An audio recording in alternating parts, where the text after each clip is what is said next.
നമസ്കാരം, എല്ലാ മാന്യ പ്രേക്ഷകർക്കും സ്വാഗതം.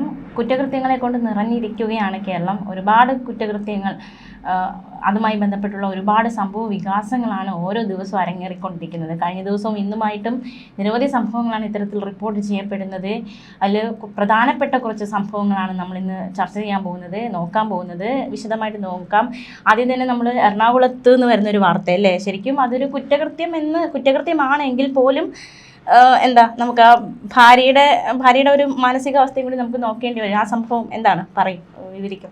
അതായത് പെരുമ്പാവൂരിൽ ഭർത്താവിന്റെ സ്വകാര്യ ഭാഗത്ത് ഭാര്യ തിളച്ച എണ്ണ ഒഴിച്ചതായാണ് ഇപ്പോൾ പരാതി ഉയർന്നിരിക്കുന്നത്.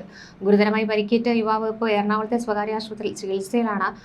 ഭർത്താവിന്റെ ഫോണിൽ മറ്റൊരു യുവതിയുടെ ചിത്രങ്ങൾ കണ്ടതിൽ പ്രകോപിതയായാണ് ഭാര്യ ഈ ഒരു ക്രൂരകൃത്യം ചെയ്തതെന്നാണ് നിലവിൽ പുറത്തുവരുന്ന വിവരം. ആ യുവതി മുൻ കാമുകി എന്നാണ് ചില മാധ്യമങ്ങൾക്ക് റിപ്പോർട്ട് ചെയ്യുന്നത്, അല്ലേ? അങ്ങനെയാണെന്ന് തോന്നുന്നു. ഫോണിലൊരു ഫോട്ടോ കണ്ടാൽ ഉടനെ മുൻകാമുകി എന്ന് അങ്ങനെയാണല്ലോ പലപ്പോഴും വിചാരിക്കുക. ചിലപ്പോൾ അറിയാമായിരിക്കും ഭാര്യയ്ക്ക്. എന്ത് തന്നെയായിരുന്നാലും ഭർത്താവിന് പെട്ടെന്ന് തന്നെ ഭാര്യയുടെ ഒരു അറ്റാക്ക് സഹിക്കാൻ കഴിഞ്ഞിട്ടില്ല. അപ്പോൾ അങ്ങനെ യുവാവ് കേസ് കൊടുത്തിട്ടുണ്ട്. അപ്പോൾ ഇയാൾ പറയുന്നത്, അതായത് പ്രണയബന്ധത്തിലായിരുന്ന ഈ സ്ത്രീയുടെ ചിത്രങ്ങളും സന്ദേശങ്ങളും ഒക്കെ ഇദ്ദേഹത്തിന്റെ ഫോണിൽ ഭാര്യ കണ്ടതോടെയാണ് ഇത്തരത്തിൽ പ്രശ്നങ്ങൾ ഉണ്ടായതെന്നാണ് ഇദ്ദേഹം പറയുന്നത്. ഇതിനെ ചൊല്ലി ഇരുവരും തർക്കങ്ങളൊക്കെ ഉണ്ടായിരുന്നു. ഇതിനിടയിലാണ് ഈ തിളച്ച എണ്ണ ഭർത്താവിന്റെ സ്വകാര്യ ഭാഗത്ത് ഉൾപ്പെടെ ഒഴിക്കുന്ന ഒരു സാഹചര്യം ഉണ്ടായത്. എന്തായാലും പെരുമ്പാവൂർ പോലീസ് കേസ് രജിസ്റ്റർ ചെയ്തിട്ടുണ്ട്. പക്ഷെ ഇതുവരെ ഇവരെ കസ്റ്റഡിയിൽ എടുത്തിട്ടില്ല. ജാമ്യമില്ലാ വകുപ്പ് ചുമത്തിയാണ് കേസ് എടുത്തിരിക്കുന്നത്. അപ്പോൾ ഇയാളുടെ സുഹൃത്തും ഇയാളുമായിട്ടുള്ള ഫോട്ടോ ഒക്കെ കണ്ടതാണ് ഭാര്യയെ പ്രകോപിപ്പിച്ചത്. ഈ വാർത്തയുമായിട്ട് ബന്ധപ്പെട്ട് ആദ്യം വന്ന വിവരം കാമുകിയുമായിട്ടുള്ള ഫോട്ടോ കണ്ടിട്ട് ഭാര്യ ഇങ്ങനെ ചെയ്തു എന്നാണ്. അപ്പോൾ വിവാഹത്തിന് ശേഷവും അത്തരത്തിലൊരു ബന്ധം തുടർന്നു എന്നതുകൊണ്ട് ആ ഒരു പ്രകോപനത്തിൽ ഭാര്യ ചെയ്തതാണ്. അപ്പോൾ 23 ഫീമെയിൽ കോട്ടയം സിനിമ പോലത്തെ സിനിമയൊക്കെ ഓർമ്മയാണ്. കാരണം ഒരു യുവാവ് ഒരു സ്ത്രീയോട് മോശമായി പെരുമാറുമ്പോൾ അവൾ ഏതൊക്കെ രീതിയിൽ പ്രതികരിക്കുമെന്ന് പറയാൻ പറ്റില്ല. ചിലരെല്ലാം സഹിച്ചു നിൽക്കും, ചിലർ വേണ്ട രീതിയിൽ പ്രതികരിക്കും, മറ്റു ചിലർ ഇത്തരത്തിലും പ്രതികരിക്കും, അല്ലേ? ഇത് വിവാഹിതര ബന്ധമാണോ അതോ സൗഹൃദം ഉണ്ടായിട്ടും ഭാര്യ അതിനെ അത്തരത്തിൽ ഭയങ്കരമായി ദേഷ്യം വന്നിട്ട് അവർ സന്ദേശങ്ങളൊക്കെ കണ്ടിട്ട് ചിലപ്പോൾ അറ്റാക്കിയതാണോ? കൃത്യമായ വിവരങ്ങൾ പുറത്തു വന്നിട്ടില്ല. എന്തായാലും കട്ടിൽ കിടന്ന ഭർത്താവിന്റെ ദേഹത്തേക്ക് തിളച്ച വെള്ളവും വെളിച്ചെണ്ണയും ഒക്കെ കലർത്തിയാണ് ഒഴിച്ചതെന്നാണ് പറയുന്നത്. അപ്പോൾ ഇദ്ദേഹത്തിന് കൈകൾക്കും കാലുകൾക്കും നെഞ്ചിലും സ്വകാര്യ ഭാഗത്തും ഒക്കെ പൊള്ളലേറ്റിട്ടുണ്ട്. അങ്ങനെ പെരുമ്പാവൂർ പോലീസ് ഭാര്യക്കെതിരെ കേസെടുത്തു. SP ഓഫീസിൽ നിന്നുള്ള നിർദ്ദേശത്തെ തുടർന്നാണ് കേസ് എടുത്തിട്ടുള്ളത്. അതുമല്ല, ഇത്രയും ദേഷ്യത്തോടെ ഒഴിക്കണമെങ്കിൽ അത്രയും ദേഷ്യം വരുന്ന രീതിയിൽ, അല്ലെങ്കിൽ ഭാര്യയ്ക്ക് അത്രയും വേദനയാണല്ലോ പിന്നീട് ദേഷ്യമാകുന്നത്. അപ്പോൾ അത്രയും ദേഷ്യവും വേദനയും വരുന്ന രീതിയിൽ എന്തെങ്കിലും ചെയ്തിട്ടുണ്ടാകണം, അല്ലേ? ഈ ഭാര്യയ്ക്ക് ഭർത്താവിനെ തല്ലാമോ, ഭർത്താവ് ഭാര്യ തല്ലി കേസാവുമോ, ഇതൊക്കെ എപ്പോഴും മലയാളികൾ ചോദിക്കുന്ന ഒരു ചോദ്യമാണ്. എന്തായാലും ഭാര്യ ഭർത്താവ് തല്ലിയാലും ഭർത്താവിനെ ഭാര്യ തല്ലിയാലും ഉപദ്രവിച്ചാലും ഒക്കെ ഗാർഹിക പീഡനം അനുസരിച്ച് ശിക്ഷിക്കാമെന്നാണ് നിയമം അറിയുന്നവരൊക്കെ പറയുന്നത്. ഈ കളിയാക്കുമെങ്കിലും ഒക്കെ ഭർത്താവിന്റെ തല്ല് കിട്ടാത്ത ഭാര്യമാരും ഭാര്യമാരുടെ തല്ല് കിട്ടാത്ത ഭർത്താക്കന്മാരും ഒക്കെ ചുരുക്കമാണ്. അപ്പോൾ നിലവിൽ എന്തായാലും ഈ യുവതിക്കെതിരെ പോലീസ് കേസ് എടുത്തിട്ടുണ്ട്. പക്ഷേ ഇതുവരെ കസ്റ്റഡിയിൽ എടുത്തിട്ടില്ല. അപ്പോൾ വരും മണിക്കൂറിൽ അതിനെ സംബന്ധിച്ച റിപ്പോർട്ടുകളൊക്കെ പുറത്തു വരും. മറ്റൊരു വാർത്തയും പുറത്തു വരുന്നുണ്ടല്ലേ, ഇടുക്കിയിൽ നിന്ന്. അതെ, അത് വളരെ വേദനാജനകമായ ഒരു വാർത്തയാണ്. അതായത് ഈ കുട്ടികളുടെ മൃതദേഹം കണ്ടെത്തുന്ന സംഭവങ്ങൾ, അത് പ്രത്യേകിച്ച് ജനിച്ച ഉടനെ ആ കുട്ടിയെ കൊലപ്പെടുത്തുന്ന അമ്മമാര് ഒരുപാടുണ്ട് നമ്മുടെ സമൂഹത്തിൽ, എത്രയോ അമ്മമാര്. അപ്പോൾ വീണ്ടും അങ്ങനെ ഒരു സംഭവം ആവർത്തിച്ചിരിക്കുകയാണ്. പക്ഷെ അത് കൊലപ്പെടുത്തിയതല്ല, കുട്ടിക്ക് ജനിച്ചപ്പോൾ തന്നെ ജീവൻ ഇല്ലായിരുന്നു എന്നാണ് ആ ദമ്പതികൾ പറയുന്നത്.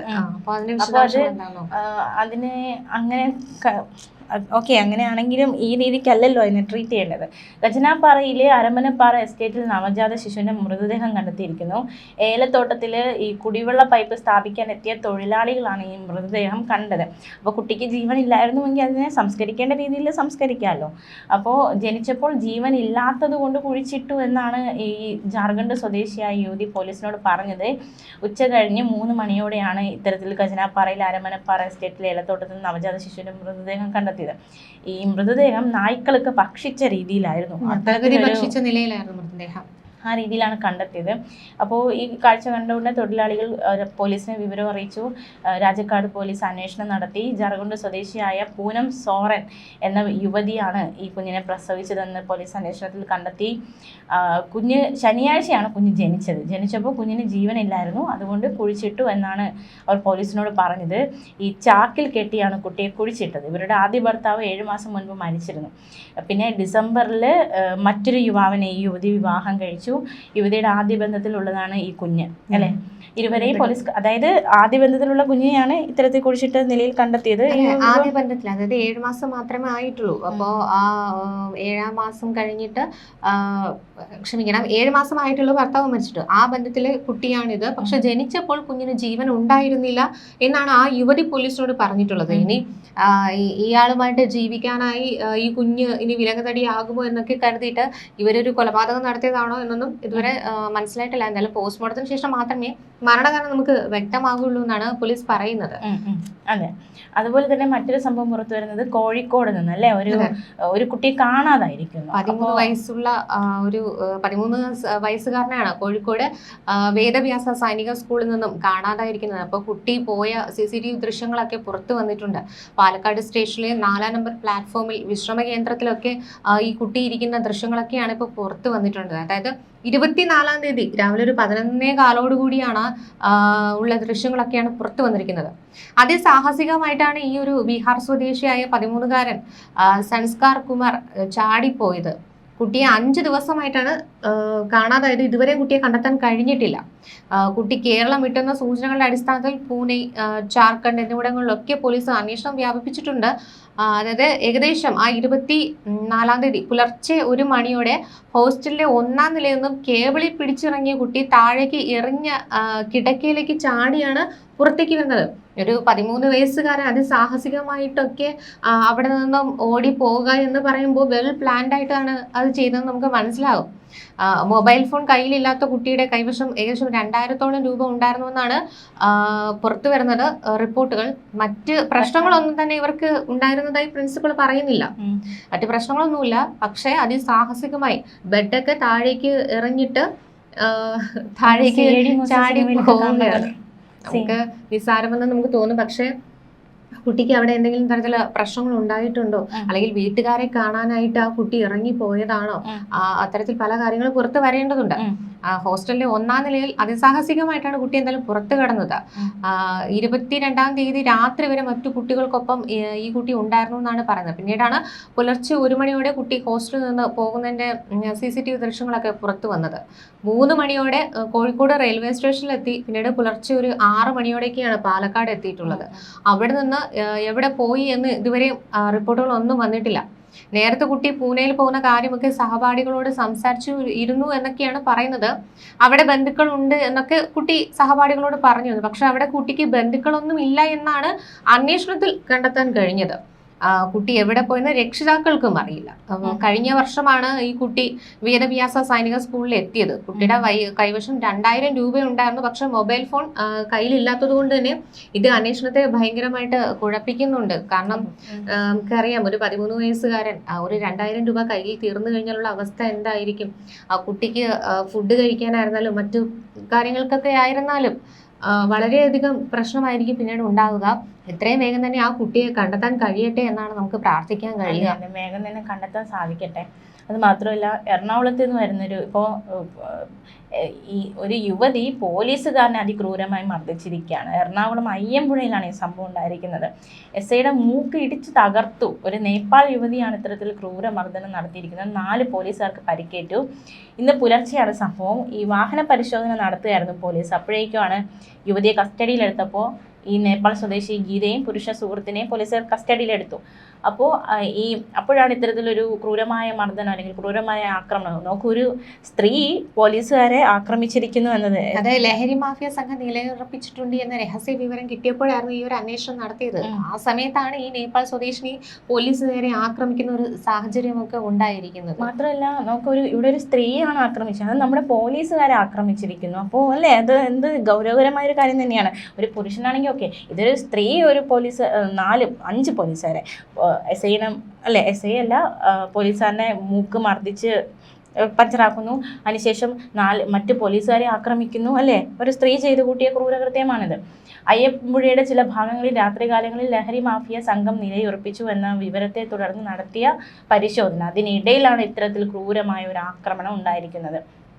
ഈ SIയും അതുപോലെ തന്നെ ഡ്രൈവറും അടങ്ങുന്ന സംഘം ജീപ്പിൽ അയ്യമ്പുഴയിലേക്ക് എത്തി. ഇതിനിടയിൽ സംശയാസ്പദമായ റോഡരികിൽ ബൈക്ക് അവരെ ശ്രദ്ധയിൽപ്പെട്ടു. അപ്പോൾ നേപ്പാൾ സ്വദേശിനിയെയും ആൺ സുഹൃത്തിനെയും ബൈക്കിലുണ്ടായിരുന്നു. തുടർന്ന് പോലീസ് ഇവരോട് കാര്യങ്ങൾ തിരക്കി. എന്നാൽ ഇവർ പറയുന്ന കാര്യങ്ങളൊന്നും ഒരു വ്യക്തതയില്ലായിരുന്നു. അപ്പോൾ ഇരുവരെയും കസ്റ്റഡിയിലെടുത്ത് ചോദ്യം ചെയ്യുക എന്നൊരു തീരുമാനത്തിലേക്ക് പോലീസ് എത്തി. ഇതിനിടെയാണ് ഈ യുവതി പോലീസിന് നേരെ തിരിഞ്ഞതും. SIയുടെ മൂക്കിനിടിച്ചു, മറ്റു പോലീസുകാരെ കടിച്ചു, മാന്തി, അങ്ങനെ ഇത്തരത്തിൽ ക്രൂരമായി പോലീസുകാരെ ഉപദ്രവിച്ചു. അപ്പോൾ നാട്ടുകാർ ഇടപെട്ടു, പ്രതികളെ പിടികൂടി. പിന്നെ പ്രതികളെ വൈദ്യപരിശോധനയ്ക്ക് വിധേയമാക്കി. പ്രതികൾ ചോദ്യം ചെയ്യലുകൊണ്ട് സഹകരിക്കുന്നില്ല എന്നടക്കമുള്ള വിവരങ്ങൾ വരുന്നുണ്ട്.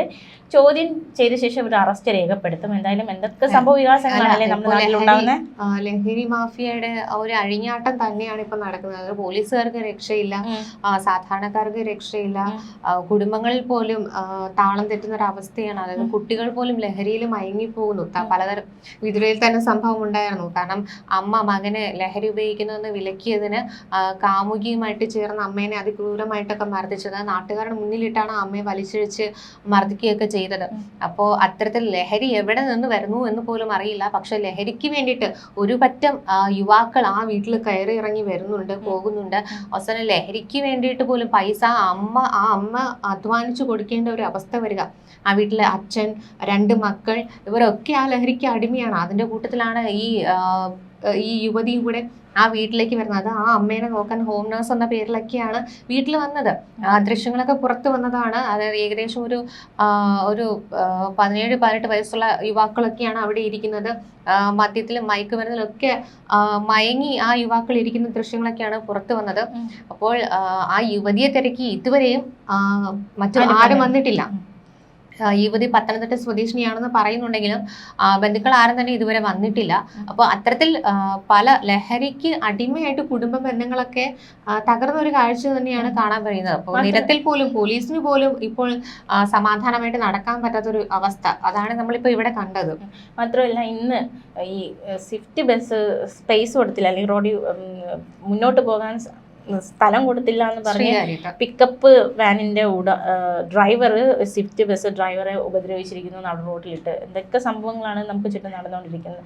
ഓരോ ദിവസം ഇത്തരത്തിലുള്ള ക്രൈമുകൾ ഇങ്ങനെ കൂടിക്കൊണ്ടിരിക്കുന്നു. ക്രൈം വാർത്തകൾ റിപ്പോർട്ട് ചെയ്യപ്പെട്ടുകൊണ്ടിരിക്കുന്നു. മനുഷ്യരൊക്കെ അസ്വസ്ഥരാണ്, അല്ലേ? തീർച്ചയായിട്ടും. ഒരിടത്തും ഒരു സമാധാനമില്ലാത്തൊരു അന്തരീക്ഷം. നിരത്തിലിറങ്ങിയാലും വീട്ടിലായിരുന്നാലും എവിടെയായിരുന്നാലും ഒരു കലുഷിതമായിട്ടുള്ള ഒരു രംഗങ്ങളൊക്കെയാണ് നമുക്ക് അറിയാൻ കഴിയുന്നത്. ഭയങ്കര കയ്യേറ്റം, സംഘർഷം, വെറുതെ മറ്റൊരാൾ ഉപദ്രവിക്കുക, സ്വന്തം ദേഹത്ത് വേദന എടുക്കുന്ന പോലെയാണ് മറ്റൊരാളുടെ ദേഹവും, അല്ലേ? ആ ഒരു കാര്യം ചിന്തിച്ച് മറ്റുള്ളവരെ ഉപദ്രവിക്കാതിരുന്നോളെ. ഭയങ്കര ഉപദ്രവങ്ങളും ഇതുപോലെ കുറ്റകൃത്യങ്ങളും ഒക്കെ ഇങ്ങനെ കൂടിക്കൊണ്ടിരിക്കുകയാണ്. ഓരോ ദിവസം ഓരോ കുറ്റകൃത്യങ്ങൾ ഉണ്ടായിക്കൊണ്ടിരിക്കുകയാണ്. കൂടുതൽ സംഭവങ്ങളുമായി നമുക്ക് ഇനിയും കാണാം.